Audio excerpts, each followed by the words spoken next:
વડોદરા શહેર પોલીસની monitoring cell એસએમસીને દારૂબંધીના અમલમાં વધુ એક મોટી સફળતા હાથ લાગી છે. દમણથી ઇંગ્લિશ દારૂનો જથ્થો લઈને વડોદરા શહેરમાં પ્રવેશી રહેલા આઈસર ટેમ્પોને ઝડપી પાડીને પોલીસે લાખો રૂપિયાનો મુદ્દામાલ જપ્ત કર્યો છે. પ્રાપ્ત માહિતી અનુસાર દમણથી એક આઈસર ટેમ્પોમાં મોટી માત્રામાં ઇંગ્લિશ દારૂનો જથ્થો ભરી વડોદરા તરફ લાવવામાં આવી રહ્યો હતો. દારૂના જથ્થાને સુરક્ષિત રીતે પહોંચાડવા માટે ગાડીનું પાયલોટિંગ પણ કરવામાં આવી રહ્યું હોવાનું સામે આવ્યું છે. આ અંગે એસએમસીને બાતમી મળતા ટીમે વોચ ગોઠવી હતી. બાતમીના આધારે પોલીસે આઈસર ટેમ્પોનો પીછો શરૂ કર્યો હતો.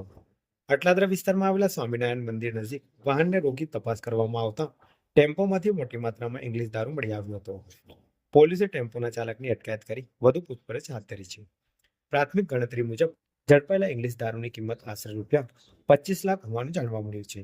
જ્યારે દારૂના જથ્થા સાથે આઈસર ટેમ્પો સહિત કુલ અંદાજે ₹35 લાખનો મુદ્દામાલ કબજે કરવામાં આવ્યો છે.